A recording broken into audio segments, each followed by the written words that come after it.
اور میں یہی کہتا ہوں یہاں کے عیسائیوں سے کہ تم میرے نبی صلی اللہ علیہ وسلم کے توہین کرتے ہو، تم مسلمانوں کے ساتھ رہو گے تو مسلمان تمہارے نبی کا تحفظ کریں گے۔ یہ ضابطہ اخلاق والے ہندوستان والے کہاں چلے گئے؟ ڈنمارک والے کہاں چلے گئے؟ اقوام متحدہ والے کہاں چلے گئے کہ یہ ضابطہ اخلاق انہوں نے بنایا تھا کہ کسی مذہب والے کو ستایا نہیں جائے گا، کسی کے مذہبی پیشوا کو رسوا نہیں کیا جائے گا، لیکن یہ سب کچھ ہو رہا ہے پھر بھی یہ خاموش، اس لیے کہ انہوں نے اقوام متحدہ کو بھی اپنے مفاد کے لیے بنایا تھا، وہ مفاد حاصل کر رہے ہیں۔ انہوں نے اقوام متحدہ میں جو ضابطہ اخلاق بنائے تھے وہ صرف اپنے تحفظ کے لیے، جب ان کی باری آئے گی تو وہ بابیلا مچائیں گے، وہ شور مچائیں گے وہ، لیکن جب مسلمانوں کی باری آئے گی تو یہ نہیں کچھ کہیں گے۔ تو ضابطہ اخلاق جب انسان بناتا ہے تو اپنے مفاد کو رکھتا ہے، لیکن جب انبیاء بناتے ہیں تو مفاد کو نہیں رکھتے، کسی کو رسوا کرنے کا ارادہ نہیں کرتے۔ میں ضابطہ اخلاق کے بارے میں قرآن کریم سے 2-3 مقام سے کوٹ کرتا ہوں۔ مکہ کی سرزمین پہ جب نبی کریم علیہ السلام مکہ کی سرزمین میں تھے تو وہاں کے کافروں نے آن کر کہا کہ اے محمد صلی اللہ علیہ وسلم اب بہت ہو گیا، ہمارے معبودوں کا بہت برا کہتے ہیں، ہمارے معبودوں کے خلاف بہت کچھ آپ کہتے ہیں، اب آئیے ضابطہ اخلاق بنائیے، نہ ہم آپ کے خدا کو برا کہیں گے نہ آپ ہمارے خدا کو برا کہیں گے۔ میرے نبی صلی اللہ علیہ وسلم نے فرمایا کہ اچھا کیا ہے وہ بتاؤ۔ کہنے لگے ایسا کرتے ہیں کہ 1 سال ہم آپ کے خدا کی عبادت کر لیتے ہیں اور 1 سال آپ ہماری خدا کی عبادت کر لیں۔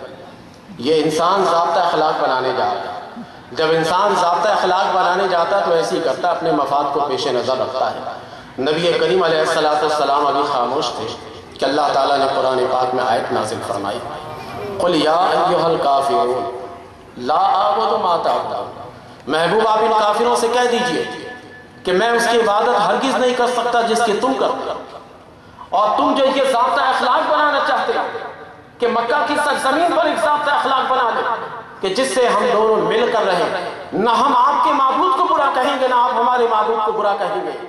دیکھیے اللہ تعالیٰ نے روک دیا، ایسا ضابطہ نہ بنا، ایسا ضابطہ اخلاق ہی نہیں ہے۔ ضابطہ اخلاق تو بناتے ہیں کہ جس میں ہر مذہب والا اپنے عقیدے کے مطابق اسی خدا وحدہ لا شریک کی عبادت کرے۔ یہاں تو بتوں کی عبادت کی بات چل رہی ہے، یہاں تو ان جیسے بتوں کے سامنے جھکنے کی بات چل رہی ہے۔ اللہ تبارک و تعالیٰ نے منع فرما دیا۔ مکہ میں تو یہ چل رہا تھا سلسلہ ضابطہ اخلاق بنانے کا، اللہ تبارک و تعالیٰ نے منع فرمایا کہ نہیں محبوب آپ ان کی باتوں پر مت آئیے، آپ ان ضابطہ اخلاق کی طرف مت آئیے۔ میں یہاں پر ذرا ایک مسئلہ آپ کو بتا دیتا ہوں جو اگرچہ یہ عنوان سے ہٹ کر لیکن گفتگو کے مطابق ہی ہمارے یہاں آج کل جو ضابطے بنائے جا رہے ہیں ان ضابطوں میں یہی نعرہ لگایا جاتا ہے کہ بھائی کبھی تم چرچ میں چلے جاؤ گے کبھی تمہاری مسجد میں آ جائے۔ بلکہ ایک صاحب نے تو بہت بڑے اسکالر ہیں، ان کی سی ڈی بھی باقاعدہ مارکیٹ میں موجود ہے، آپ چاہیں تو ان کی سی ڈی خرید کر ان کی یہ گفتگو کو آپ سن سکتے ہیں۔ کرسمس کے موقع پر انہوں نے عیسائیوں کے چرچ میں جا کر کیک کاٹا اور کیک کاٹ کر انہوں نے وہاں پر یہ بیان دیا تھا کہ میں یہ سمجھتا ہوں ضابطہ اخلاق کے پیش نظر کہ مسلمان اور عیسائی آپس میں مل کر اس طرح سے رہ سکتے ہیں کہ مسلمان اپنی مسجدوں میں عیسائیوں کو بھی اجازت دے دیں کہ وہ عبادت کریں۔ یہ آپ کو میں نام نہیں بتاؤں، میں یہ ہرگز نہیں چاہتا کہ کسی شخص کی دل آزاری ہو، لیکن مسئلہ کی نوعیت اجاگر کرنا بالکل برحق ہے اور کرنا چاہیے۔ سی ڈی مارکیٹ میں ہے، وہ آپ خریدیے، آپ کو میرا یہ جملہ ملے گا اس کے اندر۔ انہوں نے یہ مشورہ دیتے ہوئے جانتے ہیں ایک حدیث کوٹ کی، ایک حدیث شریف کہ نبی کریم علیہ السلام کی بارگاہ میں ایک وفد اہل کتاب کا آیا۔ جب وہ آیا وفد، ان کے عبادت کا جب وقت ہوا تو انہوں نے نبی کریم علیہ السلام سے اجازت چاہی تو سرکار نے مسجد کے اندر ہی ان کو ان کے مذہب کے مطابق عبادت کی اجازت دے دی۔ یہ حدیث شریف ہے، لیکن اتنے ہی نہیں ہے، اس کے آگے بھی ہے۔ اس کے آگے یہ ہے کہ وہ لوگ عبادت اپنے مذہب کے طور پر کرنے کے بعد پھر گفتگو کا سلسلہ جب جاری رکھتے ہیں تو انہی میں سے ایک شخص اس کو پیشاب لگتا ہے، مسجد کے کونے میں جا کر وہ پیشاب کرتا ہے۔ اتفاق سے ایک صحابی دوڑے کہ یہ کیا کر رہا ہے، اس کو بھگایا جائے یہاں سے۔ نبی کریم علیہ السلام نے روک دیا، نہیں رہنے دو۔ میں نے کہا ایسے اسکالر کو جا کر پوچھئے کہ اسی حدیث شریف میں تو یہ بھی ہے، تو اس حدیث شریف سے دلیل قائم کرتے ہوئے آپ اجازت دیں گے مسجد میں پیشاب کرنے کی؟ بھائی حالات ہوتے ہیں، دیکھ کر یہ فیصلہ کیا جاتا ہے۔ اس وقت تالیف قلوب کی خاطر سرکار نے ان کو مسجد میں اجازت دی تھی، تالیف قلوب کے لیے، تاکہ ان کا دل مائل ہو جائے اس جانب۔ اس لیے یہ اجازت نہیں دی تھی کہ مسجد میں قیامت تک کے لیے اجازت دے دی جائے، نہیں، یہ ضابطہ اخلاق ہے ہی نہیں۔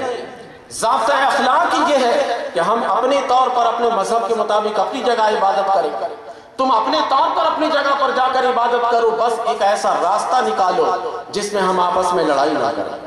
یہی ہوتا ہے، مذہب بیچنے کا نام ضابطہ نہیں ہے، مذہب فروخت کرنے کا نام ضابطہ اخلاق نہیں ہے۔ یہ آج کل کے مذہبی اسکالر جو بیٹھے ہوئے ہیں، میڈیا پر آتے ہیں، طرح طرح کی باتیں بناتے رہتے ہیں، وہ کہتے ہیں کہ دیکھو جناب آج ہمیں مل کر رہنا چاہیے، عیسائی ہمارے بھائی ہیں۔ ایک زمانہ تھا کہ یہ ہندو کو اپنے بھائی کہتے تھے، اور ایک ایسا آدمی بھی ہے جو کہتا ہے کہ ہندو ہمارا بھائی، آج بھی ہے، معلوم ہے آپ کو؟ میں نے بہت پہلے کہا تھا کہ اسے ذاکر نائک نہیں کہیے، ذاکر نائک ہے، ایک کا نام لے لاتا ہوں، یہ بہت بدبخت ہے، جو بہت زیادہ بدبختی کرنے لگ جائے اس کا نام لے کر اس کا رد کیا جانا چاہتا ہے۔ اس نے تو دکھ کر دیے گا، ہندو مسلم بھائی بھائی ہیں، یہ اتنی سمجھ اپنے اندر نہیں رکھتے۔ میں آپ کو اس مجمع میں بتا دیتا ہوں کہ کبھی دھوس میں مت آئیے گا، یہ باقاعدہ فارغ التحصیل عالم نہیں ہے۔ جب یہ باقاعدہ فارغ التحصیل عالم نہیں ہے تو اس کو حق ہی نہیں ہے کہ دینی مسائل پر بحث کرے۔ قرآن پاک کی آیت کو رٹ کر یاد کر لینا، قرآن پاک کے نشانات کو بتا دینا، یہ کافی نہیں ہے۔ میں اگر قرآن پاک کے جب وہ ترجمہ کرتا ہے، میں ترجمہ پر ایک اعتراض قائم کر دوں، یقین جانیے کہ اگر وہ قریب رہتا تو میں آپ کو ساتھ لے کر جا کر اعتراض قائم کرتا، وہ اس کا جواب دے، مجھے جواب نہیں دے سکتا۔ تو یہ اس قسم کے ضابطہ اخلاق کی گنجائش نہیں ہے میرے بھائی، کہ آپ ہندو کو اپنا بھائی کہنے لگ جائیں، عیسائی کو اپنا بھائی کہنے لگ جائیں۔ دین فروخت کرنے کا نام ضابطہ نہیں ہے۔ اللہ کے رسول صلی اللہ علیہ وسلم کو اللہ تبارک و تعالیٰ نے مکہ میں منع فرما دیا، محبوب قل یا ایھا الکافرون، ان کافروں سے کہہ دیجئے کہ میں اس ضابطہ اخلاق کو نہیں مانتا کہ ایک سال تم میری عبادت کرو گے اور ایک سال میں تمہاری عبادت کروں گا۔ تمہارا خدا خدا ہے ہی نہیں، تمہارا دین ہی نہیں ہے، تو میں تمہارے خدا کی عبادت کیسے کروں گا؟ تو مکہ میں یہ ضابطہ اخلاق بن رہا تھا، سرکار نے انکار کر دیا۔ مدینہ منورہ پہنچے تو مدینہ منورہ میں اب مشرکوں کے علاوہ اہل کتاب سے بھی وابستہ پڑا۔ اب وہ لوگ اہل کتاب وہ تھے جو نبیوں کو مانتے تھے، حضرت عیسیٰ علیہ السلام کے ماننے والے بھی تھے، حضرت موسیٰ علیہ السلام کے ماننے والے بھی تھے۔ اب سب سے وابستہ پڑا۔ اب ایسی صورت میں ایک ضابطہ بنانا تھا کہ ان پیغمبروں کے ماننے والوں کو یکجا کیا جائے۔ نبی آخر الزمان صلی اللہ علیہ وسلم پر اللہ تبارک و تعالیٰ نے قرآن پاک میں آیت نازل فرمائی، قولوا آمنا باللہ وما انزل الینا وما انزل الی ابراہیم واسماعیل واسحاق ویعقوب۔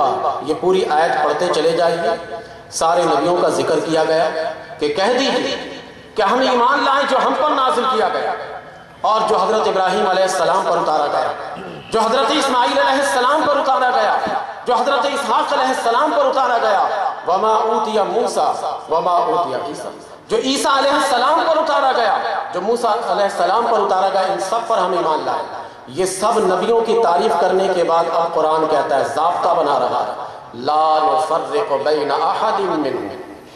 اے لوگو، تم کیا یہ سمجھتے ہو کہ ہم نے نبی آخر الزمان کو مانا تو عیسیٰ علیہ السلام کی توہین کریں گے؟ تم کیا یہ سمجھتے ہو کہ ہم نے محمد عربی صلی اللہ علیہ وسلم کا کلمہ پڑھا تو موسیٰ علیہ السلام کی توہین کریں گے؟ کیا تم یہ سمجھتے ہو کہ ہم نے نبی آخر الزمان صلی اللہ علیہ وسلم کا کلمہ پڑھا ہے تو دیگر نبیوں کا انکار کریں گے؟ نہیں، لا نفرق بین احد منہم، ہم ان میں سے کسی کے درمیان بھی تفریق نہیں کرتے۔ ہم اپنے نبی کو نبی مانتے ہیں، عیسیٰ کو بھی نبی مانتے ہیں۔ ہم اپنے اللہ اکبر، نعرہ رسالت، نعرہ رسالت، علماء سنت، زندہ باد، علماء سنت۔ یہ ضابطہ اخلاق دیا جا رہا ہے کہ معاشرے میں رہتے ہوئے باہم میل جول کے ساتھ انسان رہ سکے، یہ اللہ تبارک و تعالی ضابطہ دیتے ہوئے سارے